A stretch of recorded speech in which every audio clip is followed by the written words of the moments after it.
Eu sou Carlos Bucuí, eu presido uma organização chamada PROAM, que é Instituto Brasileiro de Proteção Ambiental. O PROAM foi fundado para trabalhar políticas públicas na área ambiental. O nosso objetivo é vislumbrar quais são os aspectos de transformação mais necessárias no âmbito da sociedade brasileira e implementar essa transformação. Por exemplo, nós tínhamos uma lei, uma normativa de padrões de qualidade do ar defasadas. Nós propusemos essa alteração no Estado de São Paulo, propusemos também para o Brasil, via o Conselho Nacional do Meio Ambiente, impulsionamos a lei do ar, que hoje está em vigor no Brasil. Temos vários trabalhos internacionais, como tratados que são hoje base para o Mercosul, que seria de cidades saudáveis, né?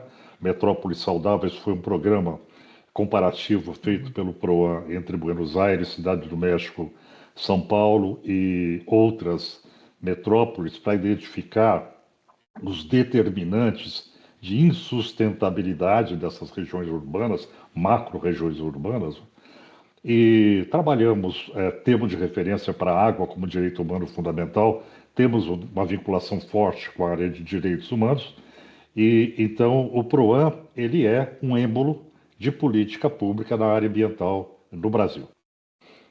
Bom, eu queria falar sobre esse momento, né? O momento que nós vivemos hoje, que é um momento espantoso, né? Se a gente imaginar como éramos aí há 50 anos atrás, nós tínhamos uma situação completamente diferente no mundo, não só do ponto de vista ambiental, né, climático, mas também do ponto de vista da geopolítica global, né? E eu queria insistir aqui um pouco nessa questão do status da nossa geopolítica hoje, do quadro da geopolítica global, porque isso é determinante exatamente para fazer frente às alterações que nós pretendemos e necessitamos, né? Quando a gente pensava, né, a humanidade pensava séculos atrás, quais seriam os grandes desafios que o mundo teria, a humanidade teria a superar, como Malthus, por exemplo, que colocava a questão da alimentação, da produção agrícola versus consumo de uma população crescente. Esse era o grande equacionamento que se pensava para a humanidade, né? Mas essa simplicidade, né, daquela época, que era de alimentar a população, mudou completamente para muitos outros fatores que são bem mais difíceis, bem mais complexos de se equacionar, né? Eu gostaria de falar sobre esse estado que a gente diz que é o novo normal, mas que muitas vezes é dito também que é o caminho do desconhecido, porque nós estamos diante de desafios que não têm resposta. Muitas situações não apresentam uma resposta simples e não apresentam nem um cenário que possa ser pensado adequadamente para o futuro. Nós temos dificuldade de vislumbrar os cenários e, portanto, dificuldade de vislumbrar também, de nos prepararmos para esse enfrentamento dos cenários futuros. Então, o estado hoje que nós enfrentamos tem sido dito com frequência que o contexto climático e o contexto político retratam uma era de incerteza radical. Incerteza por quê? Por um lado, você tem na questão climática uma perspectiva de perda da série histórica. Os climatologistas, há mais de uma década atrás, disseram: olha, nós não temos mais referenciais na área de climatologia, a gente está rasgando a série histórica porque ela não é mais, não nos dá mais a possibilidade de fazer projeções para o futuro, não é? Então, essa perspectiva de perda de uma série histórica é uma perda de referenciais. Isso significa uma incerteza que não é uma incerteza comum, é uma incerteza radical, porque ela é literal, não é? Então, essa questão que se coloca hoje na transição que nós vivemos, que é a perspectiva de uma transição energética dentro de um cenário geopolítico complexo e dentro de um cenário climático imprevisível, nos leva a desafios muito intensos no sentido preventivo, né? De você exercer a capacidade preventiva para a elaboração de políticas corretivas. O que eu vou colocar aqui hoje, Eduardo, é baseado nessas referências que eu coloco aí, para que todos saibam que eu gosto muito da linha do Rockström, do Centro de Resiliência de Estocolmo, porque eles têm uma visão muito abrangente numa percepção ecossistêmica, né, profunda. Então, esse pessoal nos orienta muito com as suas pesquisas, né? Também a Universidade de Exeter, da Inglaterra, que mantém o Global Systems Institute, que são cientistas, mais de 200, que trabalham insistentemente em tentativas de previsões climáticas futuras, né, cenários futuros. Também a Earth Commission, que é um pessoal ligado à comunidade europeia e tem uma perspectiva bastante interessante de projeções que estão orientando hoje, por exemplo, a política francesa de adaptação climática, né? Além disso, o IPCC, que agrega aí centenas de cientistas ao redor do mundo, as pessoas mais destacadas de mais de, acho que 196 países que lá estão hoje, e da NASA também, que agora um pouco fragilizada com a perspectiva da política do governo americano, sob a direção de Donald Trump, mas que tem um acúmulo extraordinário em termos de capacidade também de previsão, inclusive climatológica. E ressalto aqui alguns veículos de comunicação que, ao longo do tempo, eles foram determinantes para a formação de uma consciência pública sobre o momento de emergência climática, que é o Le Monde, principalmente o Le Monde, que tem essa abordagem muito clara do ponto de vista de sustentabilidade, o New York Times também, e o Washington Post, que hoje não é mais tão progressista, porque ele foi para o lado, né, do negacionismo também de Donald Trump, mas ainda mantém editorialmente algumas linhas que são interessantes, né? Então queria referenciar aí a minha fala com essas fontes de informação que eu recomendo. Bom, eu acho que todos os iniciados sabem que nós vivemos numa era que já foi dita ser antropoceno e existiu uma referência nesse sentido, e depois a área geológica disse que não tinha esses elementos para considerar que era uma nova era, mesmo do ponto de vista da geologia, mas nós sabemos que antropoceno é uma palavra que ela retrata perfeitamente a característica, né, de domínio dos seres humanos sobre a face do planeta, e esse domínio acaba sendo bastante negativo, porque ele altera, né, o limite das alterações que seriam aceitáveis, né? Esse quadro é muito interessante porque ele nos traz uma dinâmica das vias aéreas em branco, né, das rodovias em verde, das linhas marítimas em azul, e os pontos em branco são as cidades e as megas regiões urbanas do planeta. Então aí a gente tem uma ideia de que o mundo ele não é tão grande, né? E a capacidade humana de transformação ela acabou sendo tão forte que nós ultrapassamos os limites da capacidade de suporte dos ecossistemas. Portanto, o tema antropoceno faz todo sentido nessa abordagem. Eu gostaria de chamar a atenção para essa questão que me parece hoje ser a mais importante no sentido de visualizarmos o cenário do estado de arte do planeta, que é o conceito de fronteiras planetárias, que é defendido pelo Centro de Resiliência de Estocolmo, colocando aí, entre os principais aspectos, principalmente a questão climática, que acaba interferindo em todos os outros compartimentos aí que teriam sido ultrapassados em termos de capacidade de suporte, né? Eu aqui coloco com bastante preocupação a alteração do uso do solo, né? Os processos de desertificação, ou desertização, como preferirem, né? Porque é um conceito que tem que ser bem clarificado, As substâncias químicas presentes hoje no meio ambiente, em todo o planeta, nos oceanos, microplásticos e outras substâncias numa escala que começa a alterar a própria cadeia alimentar, né? E, além disso, a acidificação dos oceanos, o uso muito extensivo de agroquímicos, né?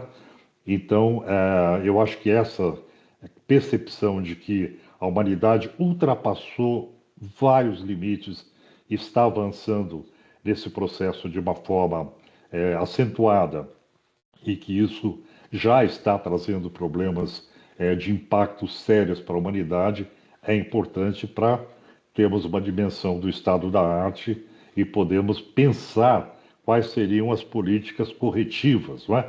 De transformação de comportamento da sociedade para esse equacionamento. Eu chamaria atenção para a consequência de uma piora expressiva nas condições do planeta decorrentes da quebra desses ecossistemas, quando a gente fala do efeito cascata que pode ocorrer nos pontos de não retorno do planeta, né? A destruição da floresta amazônica, com mais de 2 graus, levaria a um aquecimento da zona equatorial, e aí nós teríamos alteração na corrente oceânica do Atlântico, desequilibrando o clima na Europa, no Caribe. Nós teríamos maior degelo na região do Ártico, liberando o permafrost, quer dizer, você vai ter mais metano de uma forma muito acentuada e é como uma bomba, né, que explode sobre o planeta, se você tiver essa perspectiva. Agora, no Polo Sul, a preocupação com a geleira do fim do mundo, né, que por conta da salinização, a água mais quente do oceano, que está embaixo, ela acaba vindo à superfície por conta da quantidade de sal e ela provoca um derretimento muito mais rápido da Antártida.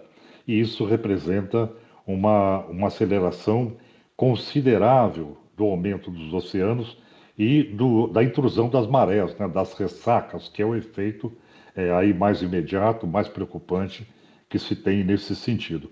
Então, esse conjunto de fatores, uma vez desequilibrado, nos dá uma ideia de, se compararmos a um organismo humano, seria uma falência dos órgãos vitais, né?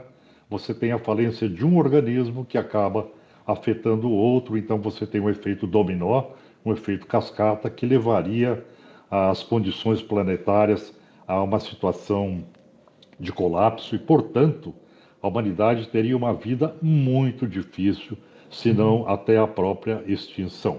E temos que lembrar aí que nós somos bilhões de pessoas e nem todas têm o mesmo status de possibilidade de proteção. Nós temos bilhões de pessoas vulneráveis, não é? Que, se você fala de calor extremo, quantos no planeta, qual é o percentual de pessoas que têm capacidade de implementar sistemas artificiais de refrigeração, tá? E aí nós vamos ter um problema seríssimo com relação aos efeitos do calor extremo sobre a sociedade humana. Bom, dito isso, da dificuldade do momento do antropoceno, vamos usar essa palavra de novo, nós temos que pensar como isso pode ser equacionado do ponto de vista de articulação global, né, de governança global, ou de um alinhamento entre os países, porque é um problema que não é do Brasil, não é norte-americano, não é chinês, mas é de todos, né? Então, esse conceito de multilateralismo que levou à Conferência Rio 92, que levou à Conferência de Paris, onde estavam lá todos os países para fazer a diferença de constituir um tratado, assim como também se constituiu o Tratado de combate à desertificação, de proteção à diversidade biológica, de proteção a direitos humanos, que é fundamental para essa questão ambiental, né? Então, essa realidade do multilateralismo global é extremamente preocupante porque é a alavanca que pode fazer a diferença para equacionar esse grande problema ambiental, da crise ambiental instalada que nós temos, né? E aí, eu queria, Eduardo, voltar aqui a uma reflexão que ocorreu no final da Primeira Guerra Mundial, que foi a comunicação entre Einstein e Freud, duas pessoas que foram chaves para a humanidade no século passado, né? Quando terminou a Primeira Guerra Mundial, ela foi muito sangrenta e na França morreram milhões e milhões de soldados em batalhas de trincheira muito próxima da outra, foi uma carnificina, e aquilo abalou muito o imaginário da humanidade, né? Então, as nações envolvidas no primeiro conflito mundial, Henri Barrault dizia isso, né? Henri Barrault, musicólogo, dizia que o século XX seria conhecido como o século da barbárie armada da tecnologia, né?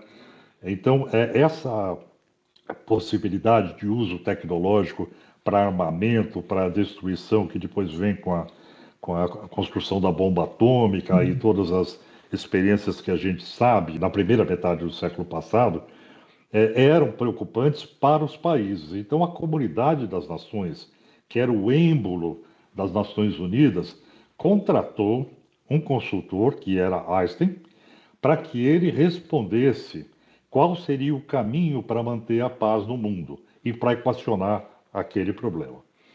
E Einstein identificou Freud como uma das pessoas mais importantes para dar essa resposta de como construir multilateralismo para resolver o grande problema planetário que se apresentava, que era a questão da guerra. E a pergunta era, por que a guerra? Por que isso acontecia? E Einstein encaminhou essa pergunta a Freud e Freud respondeu.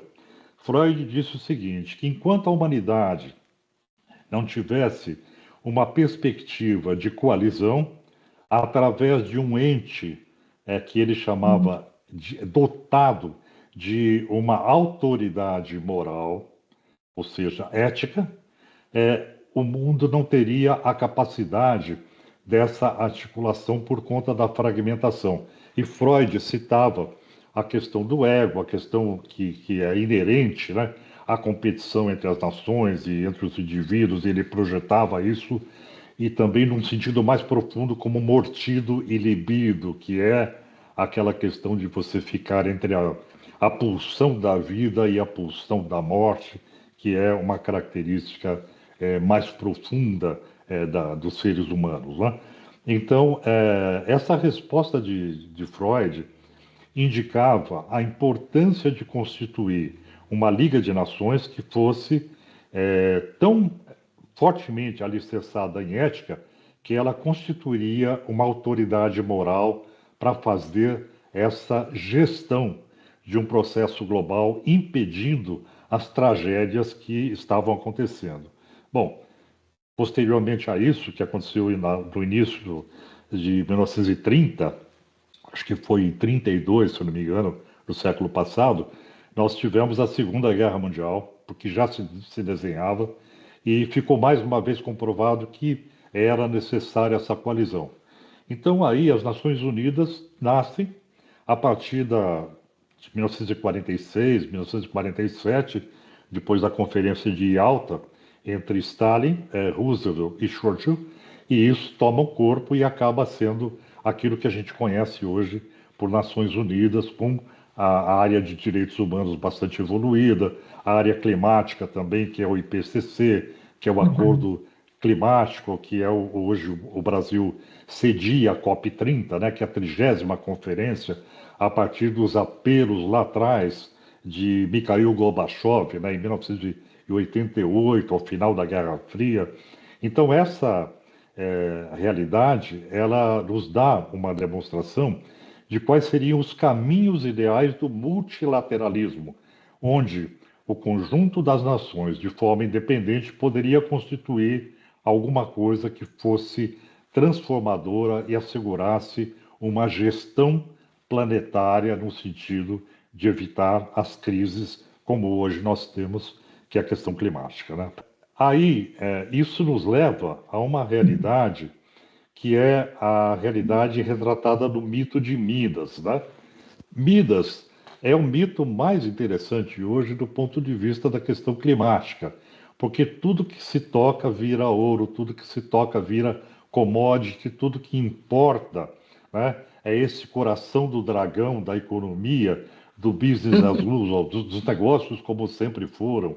Então você tem uma perspectiva de mercantilização, né, no planeta, e isso é uma tendência que, como Freud colocava, muitas vezes ela é tão forte que acaba sendo algo quase que incontrolável do ponto de vista global. E hoje, a característica maior disso é a mercantilização praticada pelo governo Trump, que é o que nós consideramos de backlash. Backlash é um retrocesso que é conhecido na história da humanidade quando você tem conquistas sociais que elas se consolidam e que elas conseguem fazer uma alteração no sistema legal, né, e no, sistema, no modus vivendi da sociedade, e os setores que são premidos, que são impossibilitados de lucrar, como, por exemplo, o colonialismo, né, a tendência colonial de exploração dos países,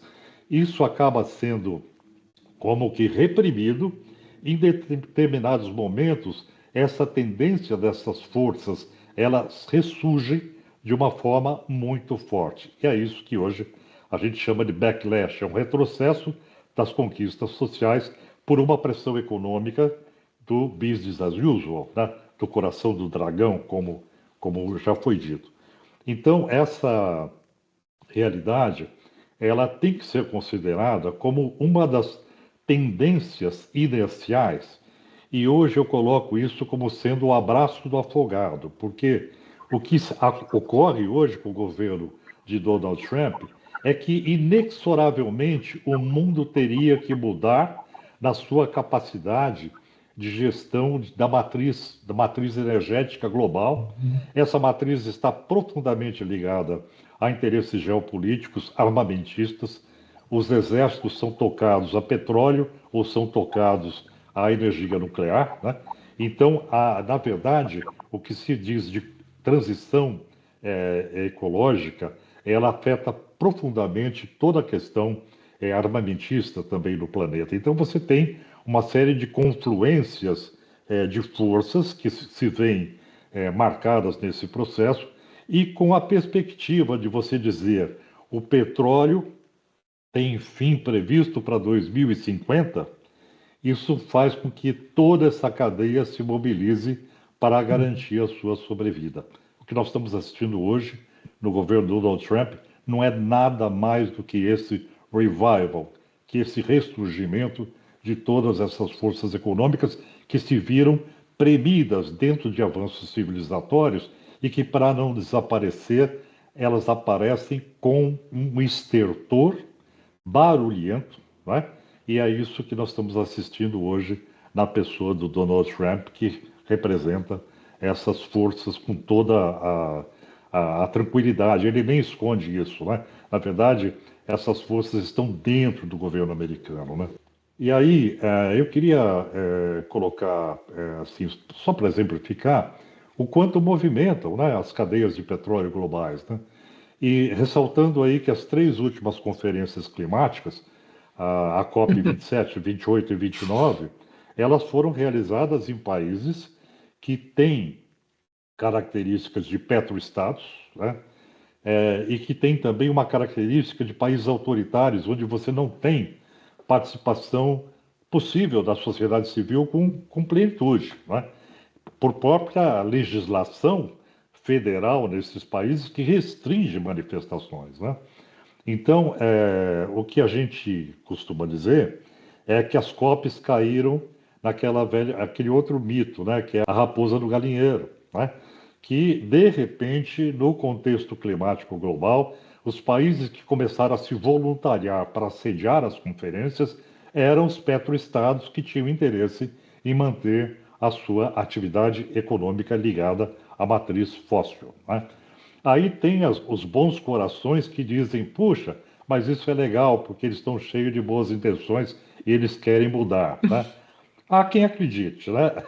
E há quem seja mais crítico também. Então, eu acho que a gente tem que estar muito atento a esse tipo de movimentação de bastidor, como aconteceu no Egito, como aconteceu na Arábia Saudita e como aconteceu no Azerbaijão, onde se transformou as conferências numa oportunidade de negócios para a expansão dos negócios de petróleo do próprio país. Petróleo e gás. Não vamos nos esquecer do gás, né? Bom, e aí a gente tem que refletir como é que o Brasil está nessa história, né? O PAC atual está aí por volta de 1,7 trilhão até o ano que vem.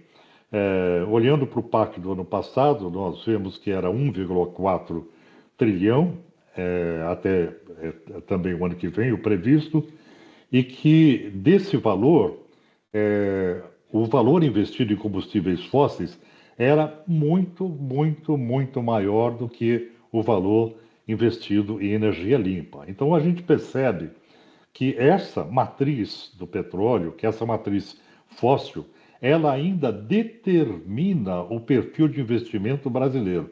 Quando o governo sinaliza isso, naturalmente o setor privado caminha no mesmo sentido, porque é uma sinalização de qual é a direção da política pública do governo, né? E eu queria fazer um pouco a reflexão do que representa isso para a economia, para a dinâmica econômica de um país, né? Quando você tem como êmbolo da economia o business as usual, essa velha matriz fóssil, ela, ela estimula o governo diretamente, porque o governo procura o PIB, Produto Interno Bruto. É o indicador do governo para dizer que ele é bem sucedido, né? Não é o IDH. O IDH, Índice de Desenvolvimento Humano, é muito legal, mas o governo não contabiliza muito o IDH, contabiliza balança comercial. No Brasil, nós estamos ainda trabalhando nesse velho modelo do PIB, que determina o perfil do país, e aí nós temos dois elementos: um é petróleo e o outro é commodities, né? Setor primário da economia, extração mineral e produção agrícola e produção de pecuária, que é basicamente o que o Brasil tem hoje como carro-chefe, e toda aquela transformação interessante que é aquilo que a universidade de vocês representa, por exemplo, que é investimento em educação, tecnologia, que a Índia fez mais do que o Brasil, né?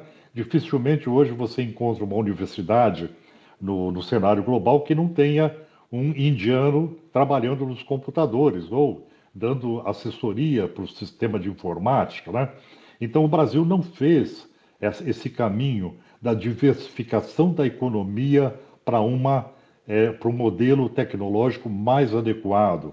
Então, essa influência do PIB acaba fazendo com que o orçamento estatal, como eu acabei de demonstrar do PAC, ele seja direcionado para um modelo de crescimento e não desenvolvimento, que seria o ideal. Isso gera políticas públicas, iniciativa privada, investimento em tecnologia, para quê? Né? Para sustentabilidade ou para insustentabilidade, né? Então essa é uma grande questão. Quando o dragão sinaliza nesse sentido, você vai ter uma dinâmica voltada nesse sentido também, né? Então o fluxo do capital financeiro, que fica claro para o Brasil onde está, ele aponta hoje para insustentabilidade e não para sustentabilidade, né? Então esse é o sistema decodificado do business as usual, né?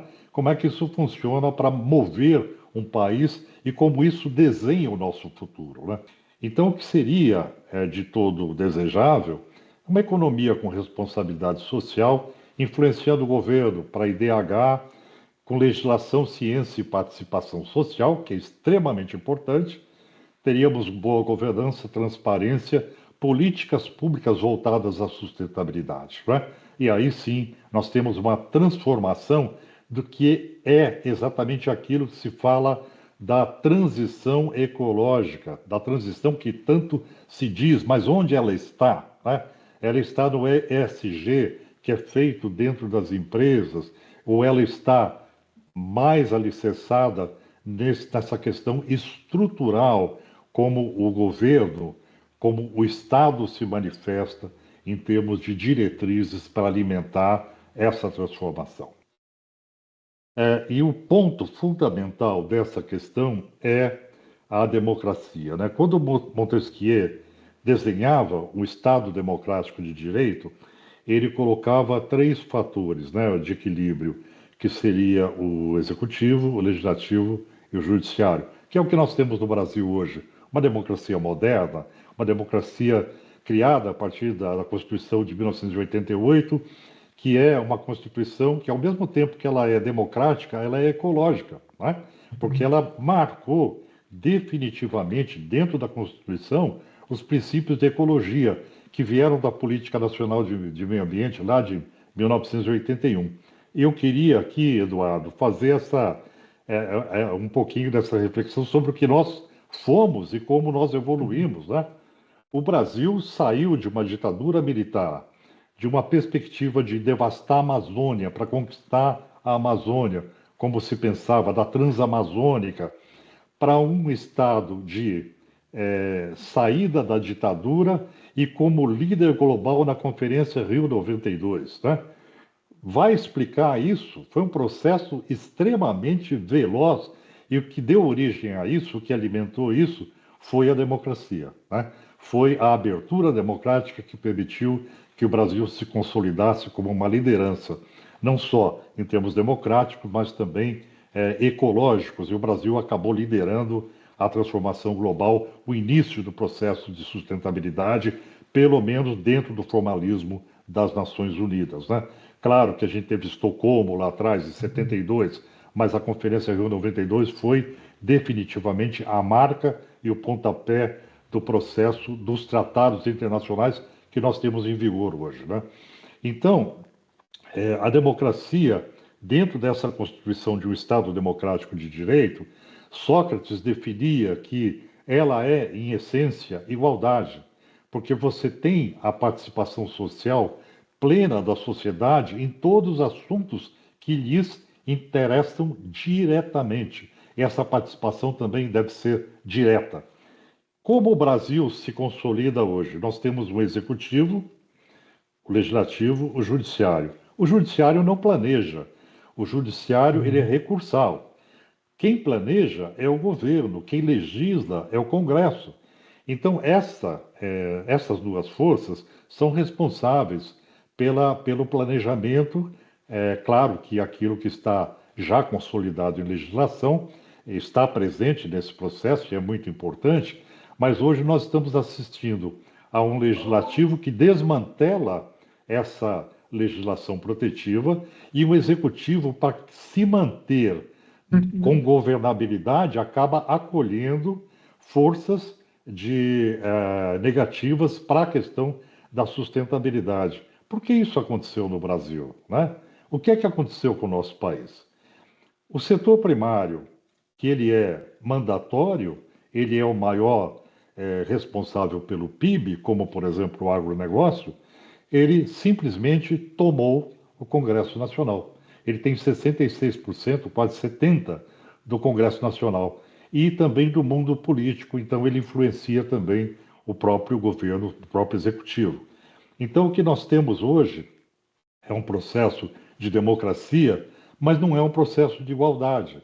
A gente não consolidou a democracia participativa e não consolidou a democracia ambiental, que é a participação direta da sociedade na gestão dos bens públicos, as que são ambientais e que dizem respeito a todos e que é um direito constitucional de todos os brasileiros.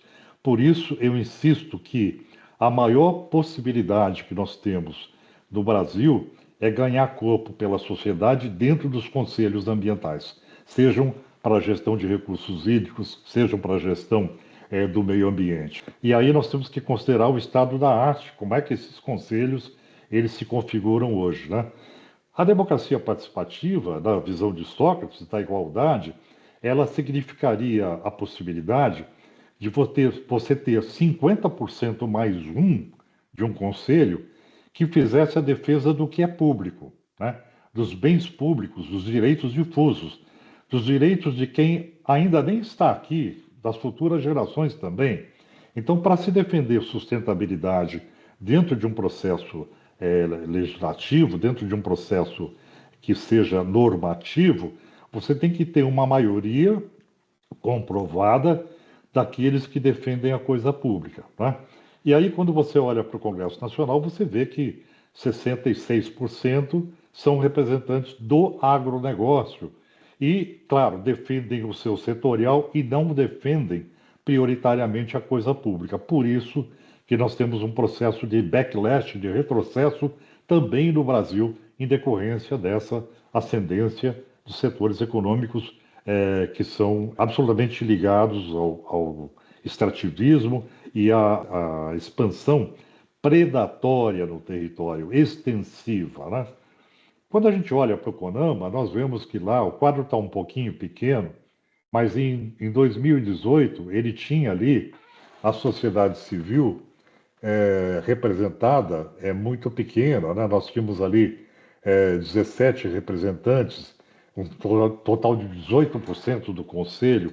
Depois isso evoluiu no governo Bolsonaro para 17%, e com a volta do governo Lula foi de novo para 17%, e agora houve uma alteração que a sociedade civil diminuiu mais ainda.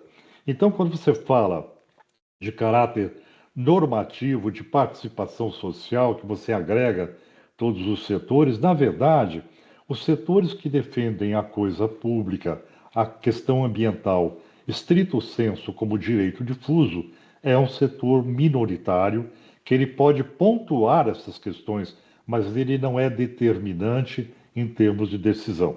Então nós continuamos à mercê, mesmo com conselhos participativos, nessa perspectiva de minoria e, portanto, não temos aquilo que desejava Sócrates, que era a igualdade, né? Para se ter democracia, tem que ter igualdade. A gente não tem a igualdade ainda. A igualdade é paridade. Se não tiver paridade, a gente não tem igualdade nos conselhos. E aí, quando se lê, por exemplo, o Acordo de Escazú hoje, a gente percebe que o êmbolo das políticas públicas é a participação da sociedade civil, que acaba estimulando isso. Eu sei porque a minha organização faz isso o tempo todo, e a gente sabe o quanto é importante a gente pensar onde está faltando essa transformação para a gente interferir e pressionar, não é? E o Acordo de Escazú também, que está sendo ratificado pelo Brasil, ele diz que a concepção de política pública também depende da sociedade civil, não é? Veja aí um exemplo simples, Eduardo, que a gente pode dar, que é a gestão de resíduos, né? Se você não tem participação social dos Uhum. conselhos municipais, cobrando, etc., você acaba não tendo uma gestão sustentável para os resíduos, né? Então, qual seja a política pública que tenha um componente ambiental que você pense, tem que ter participação social como elemento de controle e transformação social, tá?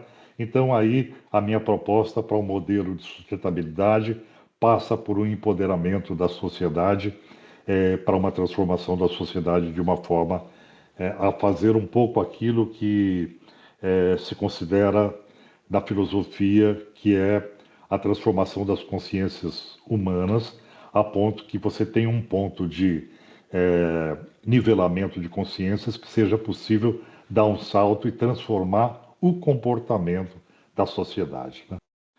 Bom, aí nós temos a necessidade absoluta de saber onde nós estamos e para onde nós vamos, né? Quando se fala que é possível manter 1,5 graus na questão climática, a gente sabe que isso, quando a gente olha para o contexto, para o cenário geopolítico, a gente fala, puxa, mas qual é a força que a gente conta para fazer essa mudança? Pelo contrário, você tem hoje um retrocesso e, portanto, essa transformação, ela não é possível, né? A gente não vai conseguir fazer essa transformação como se promete. Tem que observar a tendência, tem que observar o cenário, tem que observar os atores e essa capacidade transformadora. E aí, eu volto um pouquinho lá na história de Einstein e Freud, porque quando Freud se referia à autoridade moral, eu acredito que isso seja absolutamente ligado à perspectiva de você transformar a autoridade moral em legislação. A Corte Internacional de Direitos Humanos, a Corte Internacional de Direito, né? que acabam produzindo sentenças que têm caráter vinculante para os estados, que eles podem ser penalizados se eles não cumprirem aquilo. Ou seja, a gente acaba chegando à conclusão, se a gente não avançar na legislação para ela conseguir essa entrada no cenário internacional para regrar, né, o comportamento do mercado, da economia, da transformação, a gente não vai conseguir ferramenta para fazer a transformação, né? Então, volto a insistir que talvez a autoridade moral de Freud hoje esteja consubstanciada no fortalecimento do direito internacional que possa ser de fato transformador, né? E aí, cenários de adaptação para o Brasil, que é uma coisa que a gente tem que pensar.